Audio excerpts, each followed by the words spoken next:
René Guénon. L'erreur spirit. Deuxième partie. Examen des théories spirites. Chapitre 2. L'influence du milieu. Bien que les théories spirites soient tirées des communications entre guillemets des prétendus esprits entre guillemets, elles sont toujours en rapport étroit avec les idées qui ont cours dans le milieu où elles s'élaborent. Cette constatation appuie fortement la thèse que nous avons exposée et d'après laquelle la principale source réelle de ces communications entre guillemets se trouverait dans le subconscient entre guillemets du médium et des assistants. Nous rappelons qu'il peut d'ailleurs se former une sorte de combinaison des divers subconscients entre guillemets en présence, de façon à donner tout au moins l'illusion d'une entité collective entre guillemets. Nous disons l'illusion parce qu'il n'y a que les occultistes qui, avec leur manie de voir en tout et partout des êtres vivants entre guillemets, ouvrons la parenthèse, et ils reprochent aux religions leur prétendu anthropomorphisme, fermons la parenthèse, peuvent se laisser prendre aux apparences jusqu'à croire qu'il s'agit là d'un être véritable. Quoi qu'il en soit, la formation de cette entité collective, entre guillemets, si l'on veut conserver cette façon de parler, explique le fait, remarqué par tous les spirites, que les communications entre guillemets sont d'autant plus nettes et plus cohérentes que les séances sont tenues plus régulièrement et toujours avec les mêmes assistants. Aussi, insiste-t-il sur ces conditions, même sans en connaître la raison, et hésite-t-il souvent à admettre de nouveaux membres dans des groupes déjà constitués, préférant les engager à former d'autres groupes. Du reste, une réunion trop nombreuse se prêterait mal à l'établissement de liens solides et durables entre ses membres. L'influence des assistants peut aller très loin et se manifester autrement encore que dans les communications entre guillemets, si l'on en croit le spirit russe Aksakov, d'après lequel l'aspect des matérialisations entre guillemets se modifierait chaque fois que de nouveaux assistants sont introduits dans les séances où elles se produisent.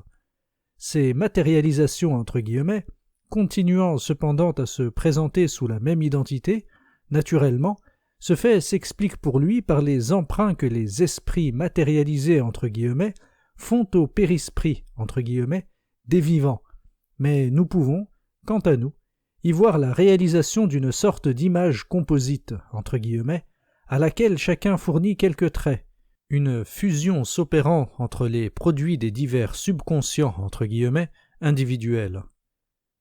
Bien entendu, nous n'excluons pas la possibilité d'action d'influences étrangères, mais d'une façon générale, ces influences, quelles qu'elles soient, lorsqu'elles interviennent, doivent être en conformité avec les tendances des groupements où elles se manifestent. En effet, il faut qu'elles y soient attirées par certaines affinités. Les spirites, ignorant les lois suivant lesquelles agissent ces influences, sont bien forcés d'accueillir ce qui se présente et ne peuvent le déterminer à leur gré.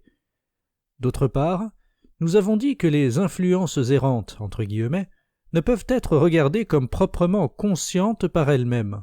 C'est à l'aide des subconscients, entre guillemets, humains, qu'elles se forment une conscience temporaire, de sorte que, au point de vue des manifestations intelligentes, le résultat est ici exactement le même que lorsqu'il n'y a que la seule action des forces extériorisées des assistants.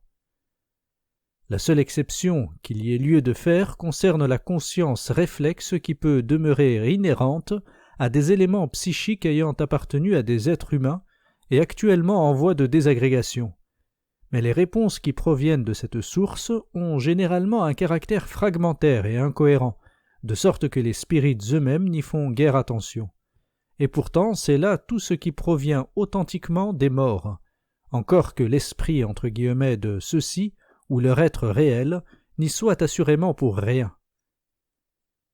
Il y a encore lieu d'envisager autre chose, dont l'action peut être très importante.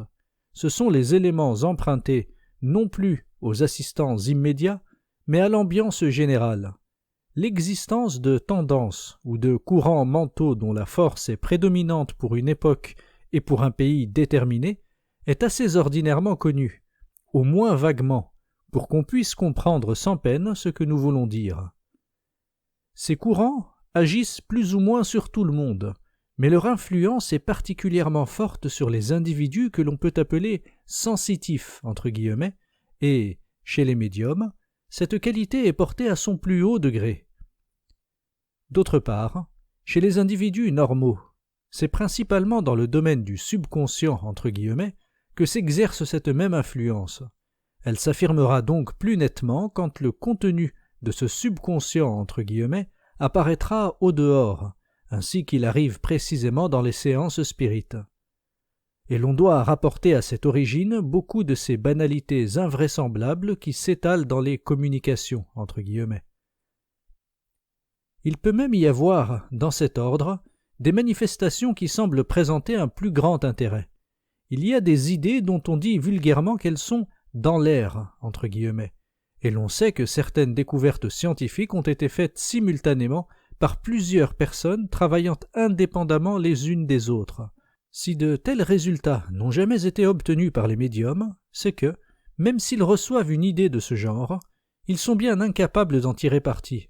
Et tout ce qu'ils feront dans ce cas sera de l'exprimer sous une forme plus ou moins ridicule, quelquefois presque incompréhensible, mais qui fera l'admiration des ignorants parmi lesquels le spiritisme recrute l'immense majorité de ses adhérents. Voilà de quoi expliquer les communications, entre guillemets, à allure scientifique ou philosophique, que les spirites présentent comme une preuve de la vérité de leur doctrine. Lorsque le médium, étant trop inintelligent ou illettré, leur semble évidemment incapable d'avoir inventé de pareilles choses, et encore devons-nous ajouter que, dans bien des cas, ces communications entre guillemets sont tout simplement le reflet de lectures quelconques, peut-être incomprises, et qui ne sont pas forcément celles du médium lui-même. Les idées ou les tendances mentales dont nous parlons agissent un peu à la façon des influences errantes, entre guillemets, et même cette dénomination est si compréhensive qu'on peut les y faire rentrer, comme constituant une classe spéciale de ces influences. Elles ne sont pas forcément incorporées au subconscient entre guillemets des individus. Elles peuvent aussi demeurer à l'état de courant plus ou moins indéterminé. Ouvrons la parenthèse. Mais qui, cela va sans dire, n'ont rien des courants fluidiques entre guillemets des occultistes. Fermons la parenthèse. Et se manifester néanmoins dans les séances spirites. En effet, dans ces séances, ce n'est pas seulement le médium, c'est le groupe tout entier qui se met dans un état de passivité ou, si l'on veut, de réceptivité, entre guillemets. C'est ce qui lui permet d'attirer les influences errantes, entre guillemets, en général, puisqu'il serait incapable de les capter en exerçant sur elles une action positive comme le fait le magicien. Cette passivité, avec toutes les conséquences qu'elle entraîne, est le plus grand de tous les dangers du spiritisme. Il faut d'ailleurs y joindre, sous ce rapport, le déséquilibre et la dissociation partielle que ces pratiques provoquent dans les éléments constitutifs de l'être humain et qui, même chez ceux qui ne sont pas médiums, ne sont point négligeables. La fatigue éprouvée par les simples assistants après une séance le montre assez, et, à la longue, les effets peuvent être des plus funestes. Il est un autre point qui demanderait une attention toute particulière. Il existe des organisations qui sont tout le contraire des groupes spirites, en ce sens qu'elles s'appliquent à provoquer et à entretenir, de façon consciente et volontaire, certains courants mentaux. Si l'on considère d'une part une telle organisation et d'autre part un groupe spirit, on voit ce qui pourra se produire. L'une émettra un courant, l'autre le recevra. On aura ainsi un pôle positif et un pôle négatif, entre lesquels s'établira une sorte de télégraphie psychique, entre guillemets, surtout si l'organisation envisagée est capable non seulement de produire le courant, mais aussi de le diriger.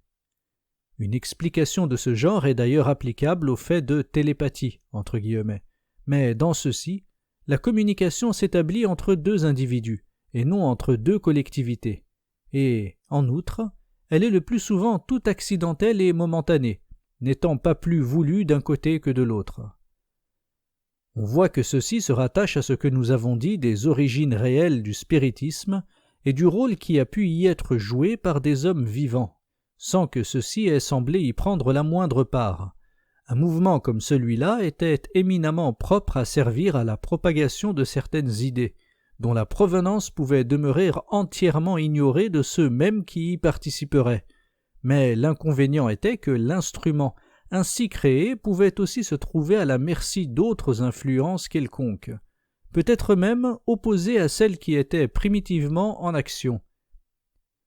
Nous ne pouvons insister davantage là-dessus, ni donner ici une théorie plus complète de ces centres d'émission mentale auxquels nous faisons allusion. Bien que ce soit assez difficile, il est possible que nous le fassions en une autre occasion. Nous n'ajouterons qu'un mot à ce sujet, afin d'éviter toute fausse interprétation. Lorsqu'il s'agit d'expliquer la télépathie, entre guillemets, les psychistes font volontiers appel à quelque chose qui ressemble plus ou moins aux ondes hertziennes, entre guillemets. Il y a là, en effet, une analogie qui peut aider, sinon à comprendre les choses, du moins à se les représenter dans une certaine mesure. Mais si l'on dépasse les limites dans lesquelles cette analogie est valable, on n'a plus qu'une image presque aussi grossière que celle des fluides, entre guillemets, malgré son apparence plus scientifique, entre guillemets. En réalité, la nature des forces dont il s'agit est essentiellement différente de celle des forces physiques. Mais revenons à l'influence du milieu considérée dans le cas le plus général. Que cette influence ait agi préalablement sur les spirites eux-mêmes, ou qu'elle prenne corps spécialement à l'occasion de leur séance, c'est à elle qu'il faut rapporter la plupart des variations que subissent les théories du spiritisme. C'est ainsi, par exemple, que les esprits, entre guillemets, sont polygamistes, entre guillemets, chez les Mormons, et que, dans d'autres milieux américains, ils sont néo-malthusiens, entre guillemets. Et il est certain que l'attitude des diverses fractions à l'égard de la réincarnation s'explique d'une façon toute semblable. En effet, nous avons vu comment cette idée de la réincarnation avait trouvé en France un milieu tout préparé pour la recevoir et la développer. Par contre, si les spirites anglo-saxons l'ont rejetée, c'est, au dire de certains, en raison de leur conception biblique, entre guillemets. À vrai dire, ce motif n'apparaît pas comme absolument suffisant en lui-même, puisque les spirites français invoquent le témoignage de l'Évangile en faveur de la réincarnation, et, dans un milieu protestant surtout, les interprétations les plus fantaisistes peuvent se donner libre cours.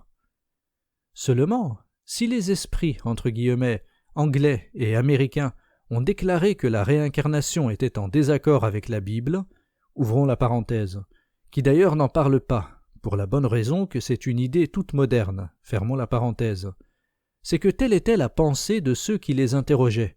Dans le cas contraire, ils auraient sûrement exprimé une toute autre opinion, et ils n'auraient même pas été embarrassés pour apporter des textes à l'appui, puisque les réincarnationnistes le font effectivement.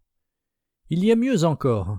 Il paraît que, en Amérique particulièrement, la réincarnation est repoussée parce que la possibilité que leurs esprits reviennent animer le corps d'un nègre fait horreur aux Blancs.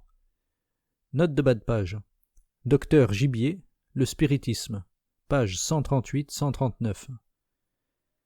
Si les esprits, entre guillemets, américains ont mis en avant un pareil motif, ce n'est pas seulement, comme le disent les spirites français, parce qu'ils n'étaient pas complètement dégagés, entre guillemets, de leurs préjugés terrestres. C'est parce qu'ils n'étaient que le reflet de la mentalité de ceux qui recevaient leur message, entre guillemets, c'est-à-dire de la mentalité vulgaire des Américains. Et l'importance accordée à des considérations de cet ordre montre, en outre, à quel point peut être poussé ce ridicule sentimentalisme qui est commun à tous les spirites. S'il est aujourd'hui des spirites anglo-saxons qui admettent la réincarnation, c'est sous l'influence des idées théosophistes. Le spiritisme ne fait jamais que suivre les courants mentaux. Il ne peut en aucun cas leur donner naissance, en raison de cette attitude de passivité que nous avons signalée. Du reste, les tendances les plus générales du spiritisme sont celles de l'esprit moderne lui-même, comme la croyance au progrès et à l'évolution par exemple. Tout le reste vient de courants plus particuliers, agissant dans des milieux moins étendus, mais surtout, la plupart du temps, dans les milieux que l'on peut regarder comme moyens, entre guillemets, sous le rapport de l'intelligence et de l'instruction. À ce point de vue, il y aurait lieu de remarquer le rôle joué par les conceptions que répandent les ouvrages de vulgarisation scientifique.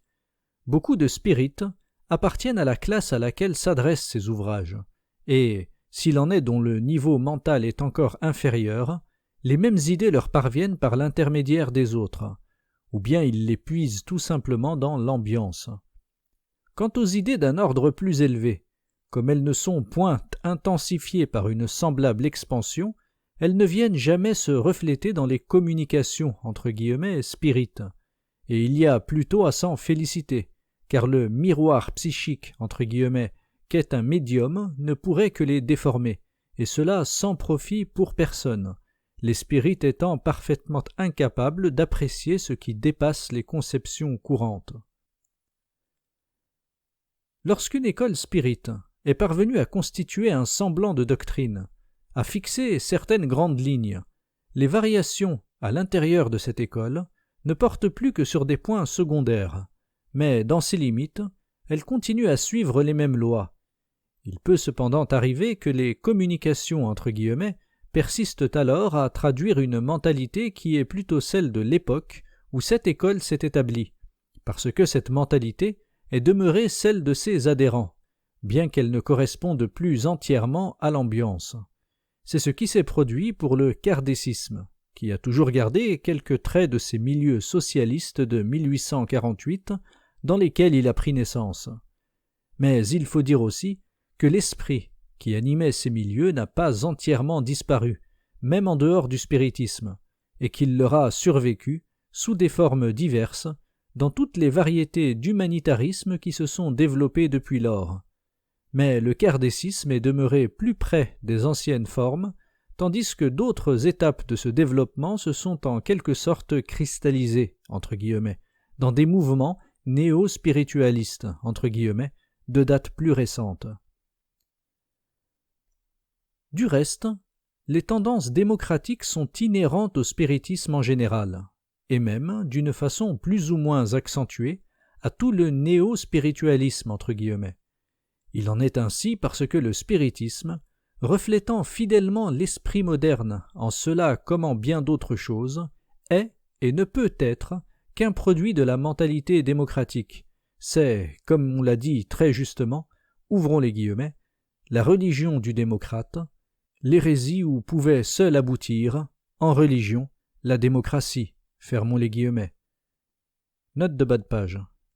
Les lettres, décembre 1921, page 913-914. Retour au texte. Quant aux autres écoles néo-spiritualistes, entre guillemets, elles sont pareillement des créations spécifiquement modernes, influencées d'ailleurs, de près ou de loin, par le spiritisme lui-même, mais celles qui admettent une pseudo-initiation, si illusoire qu'elle soit, et par suite une certaine hiérarchie, sont moins logiques que le spiritisme, car il y a là, qu'on le veuille ou non, quelque chose qui est nettement contraire à l'esprit démocratique. Sous ce rapport, mais dans un ordre d'idées un peu différent, il y aurait un sujet de remarque bien curieuse dans certaines attitudes contradictoires, comme celle des branches de la maçonnerie actuelle. Ouvrons la parenthèse. Surtout en France et dans les autres pays dits latins, fermons la parenthèse, qui, tout en affichant les prétentions les plus farouchement démocratiques, n'en conservent pas moins soigneusement l'ancienne hiérarchie, sans s'apercevoir de l'incompatibilité, et c'est précisément cette inconscience de la contradiction qui est surtout digne d'attirer l'attention de ceux qui veulent étudier les caractères de la mentalité contemporaine. Mais cette inconscience ne se manifeste peut-être nulle part avec autant d'ampleur, si l'on peut dire, que chez les spirites et chez ceux qui ont avec eux quelques affinités. À certains égards, l'observation de ce qui se passe dans les milieux spirites peut fournir, pour les raisons que nous venons d'exposer, des indications assez nettes sur les tendances qui prédominent à un moment donné, par exemple dans le domaine de la politique. Ainsi, les spirites français demeurèrent longtemps, en grande majorité, attachés à des conceptions socialistes fortement teintées d'internationalisme. Mais quelques années avant la guerre, un changement se produisit. L'orientation générale fut alors celle d'un radicalisme à tendances patriotiques accentuées, il n'y eut que l'anticléricalisme qui ne varia jamais. Aujourd'hui, l'internationalisme a reparu sous des formes diverses. C'est naturellement dans les milieux de ce genre que des idées comme celle de la Société des Nations, entre guillemets, devaient susciter le plus d'enthousiasme. Et, d'autre part, parmi les ouvriers qui sont gagnés au spiritisme, celui-ci est redevenu socialiste, mais d'un socialisme à la mode nouvelle, bien différent de celui de 1848, qui était ce qu'on pourrait appeler un socialisme de petite bourgeoisie, entre guillemets. Enfin, nous savons qu'on fait actuellement beaucoup de spiritisme dans certains milieux communistes, et nous sommes persuadés que tous les esprits, entre guillemets, doivent y prêcher le bolchevisme. Sans cela, d'ailleurs, il ne saurait y trouver le moindre crédit. Note de bas de page. Lénine, lui-même, s'est déclaré spirit dans une conversation avec une institutrice parisienne qui eut naguère des démêlés avec la justice. Il est difficile de savoir si cette profession de foi fut vraiment sincère, ou s'il ne faut voir là qu'un simple acte de politesse à l'égard d'une fervente spirite. En tout cas, il y a longtemps que le spiritisme sévit furieusement en Russie, dans toutes les classes de la société. Retour au texte. En considérant les communications, entre guillemets, comme nous venons de le faire, nous n'avons en vue que celles qui sont obtenues en dehors de toute fraude, car les autres n'ont évidemment aucun intérêt. La plupart des spirites sont certainement de très bonne foi, et il n'y a que les médiums professionnels qui puissent être suspectés a priori, entre guillemets, même lorsqu'ils ont donné des preuves manifestes de leurs facultés. D'ailleurs, les tendances réelles des milieux spirites se montrent mieux dans les petits groupes privés que dans les séances des médiums en renom. Encore faut-il savoir distinguer entre les tendances générales et celles qui sont propres à tel ou tel groupe.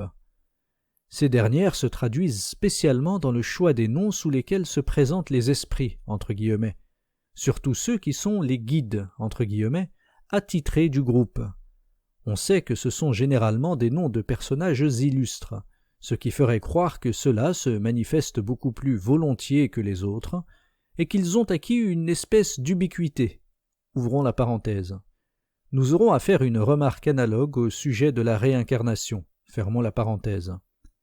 Mais aussi que les qualités intellectuelles qu'ils possédaient sur cette terre se sont fâcheusement amoindries. Dans un groupe où la religiosité était la note dominante, les guides, entre guillemets, étaient Bossuet et Pie IX. Dans d'autres, où l'on se pique de littérature, ce sont de grands écrivains, parmi lesquels celui qu'on rencontre le plus souvent est Victor Hugo, sans doute parce qu'il fut spirit lui-même. Seulement, il y a ceci de curieux. Chez Victor Hugo, n'importe qui ou même n'importe quoi s'exprimerait en vers d'une parfaite correction, ce qui concorde avec notre explication.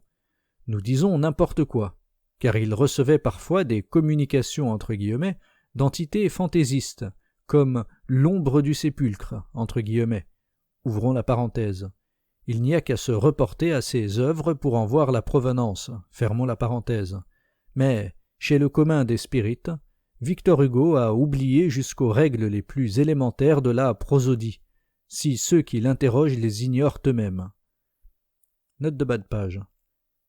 Signalons à ce propos que l'esprit de vérité, entre guillemets, dénomination tirée de l'Évangile, entre parenthèses, figure parmi les signataires du manifeste qui sert de préambule au livre des esprits.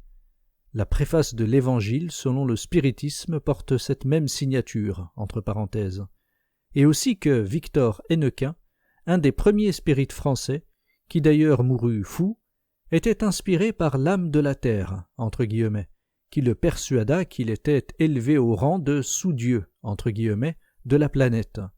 Voir Eugène Nu, Choses de l'autre monde, page 139, entre parenthèses. Comment les spirites, qui attribuent tout au désincarné, entre guillemets, expliquent-ils ces bizarreries? Retour au texte. Il y a pourtant des cas moins défavorables. Un ancien officier, il y en a beaucoup parmi les spirites, entre parenthèses, qui s'est fait connaître par des expériences de photographie de la pensée, entre guillemets, dont les résultats sont au moins contestables, est fermement convaincu que sa fille est inspirée par Victor Hugo.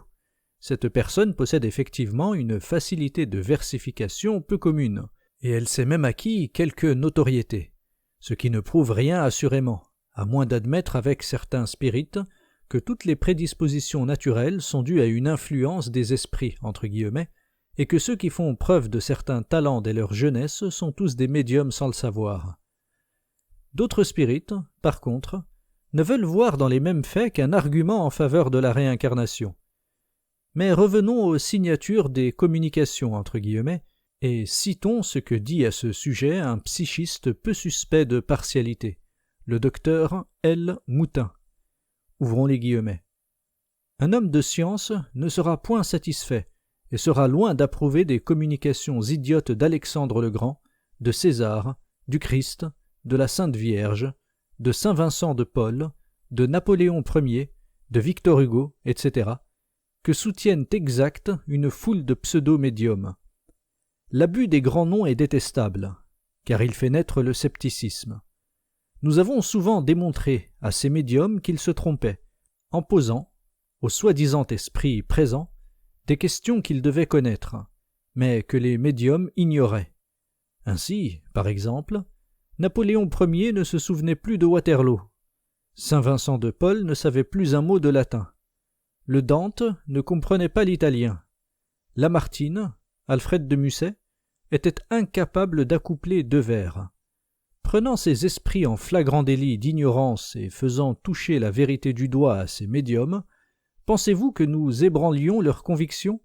Non, car l'esprit guide soutenait que nous étions de mauvaise foi et que nous cherchions à empêcher une grande mission de s'accomplir, mission dévolue à son médium. Nous avons connu plusieurs de ces grands missionnaires qui ont terminé leur mission dans des maisons spéciales. Fermons les guillemets. Note de bas de page. Le magnétisme humain, l'hypnotisme et le spiritualisme moderne. Page 370-371. Retour au texte. Pappus, de son côté, dit ceci. Ouvrons les guillemets. Quand Saint Jean, la Vierge Marie ou Jésus-Christ viennent se communiquer, chercher dans l'assistance un croyant catholique. C'est de son cerveau, et pas d'autre chose qu'est issue l'idée directrice. De même quand, ainsi que je l'ai vu, D'Artagnan se présente, inutile de voir, sic entre parenthèses, qu'il s'agit d'un fervent d'Alexandre Dumas. Fermons les guillemets. Nous n'avons à cela que deux corrections à faire. D'une part, il faut remplacer le cerveau, entre guillemets, par le subconscient, entre guillemets. Ouvrons la parenthèse. Ces néo-spiritualistes, entre guillemets, parlent quelquefois comme de purs matérialistes. Fermons la parenthèse. D'autre part, comme les croyants catholiques, entre guillemets, proprement dit, sont plutôt rares dans les groupes spirites, tandis que les communications, entre guillemets, du Christ ou des saints ne le sont pas du tout, il faudrait parler seulement d'une influence d'idées catholiques, subsistant à l'état subconscient, entre guillemets, chez ceux mêmes qui s'en croient le plus complètement affranchis, entre guillemets. La nuance est assez importante. Pappus poursuit en ces termes. Ouvrons les guillemets. Quand Victor Hugo vient faire des vers de 13 pieds ou donner des conseils culinaires, quand Madame de Girardin vient déclarer sa flamme posthume à un médium américain, il y a 90 chances sur 100 pour qu'il s'agisse là d'une erreur d'interprétation. Le point de départ de l'idée impulsive doit être cherché tout près. Fermons les guillemets. Note de bas de page. Il s'agit d'Henri Lacroix, dont nous parlerons plus loin. Deuxième note de bas de page. Traité méthodique de sciences occultes, page 847, Confere Ibidem, page 341. Voici encore un exemple cité par Douglas Home, et qui peut assurément être compté parmi les plus extravagants. Ouvrons les guillemets. Dans les notes d'une séance tenue à Naples, parmi les esprits qui se présentèrent devant 3 personnes, on voit Margherita Pusterla, Denis de Syracuse, Cléopâtre, Richard Cœur de Lion, Aladin, Belcadel, Geradzi, Manin et Vico, puis Abraham, Melchisédek, Jacob, Moïse, David, Sénachérib, Élisée, Joachim, Judith, Jaël, Samuel, Daniel, Marie-Madeleine, saint Paul, saint Pierre et saint Jean, sans compter les autres, car on assure dans ces notes que les esprits de la Bible vinrent tous, les uns après les autres, se présenter devant le Nazaréen, précédé par Jean-Baptiste. Les lumières et les ombres du spiritualisme, page 168-169, entre parenthèses. Retour au texte. Nous dirons plus nettement, dans ces cas et dans tous les autres sans exception, il y a toujours une erreur d'interprétation de la part des spirites. Mais ces cas sont peut-être ceux où l'on peut découvrir le plus facilement l'origine véritable des communications, entre guillemets, pour peu qu'on se livre à une petite enquête sur les lectures, les goûts et les préoccupations habituelles des assistants. Bien entendu, les communications, entre guillemets, les plus extraordinaires par leur contenu ou par leur provenance supposée ne sont pas celles que les spirites accueillent avec le moins de respect et d'empressement. Ces gens sont complètement aveuglés par leurs idées préconçues, et leur crédulité semble n'avoir pas de borne, tandis que leur intelligence et leur discernement en ont de fort resserrés. Nous parlons de la masse, car il y a des degrés dans l'aveuglement. Le fait d'accepter les théories spirites peut être une preuve de sottise ou seulement d'ignorance. Ceux qui sont dans le premier cas sont incurables, et on ne peut que les plaindre. Quant à ceux qui se trouvent dans le second cas, il n'en est peut-être pas de même, et on peut chercher à leur faire comprendre leur erreur, à moins qu'elle ne soit tellement enracinée en eux qu'elle leur ait imprimé une déformation mentale irrémédiable.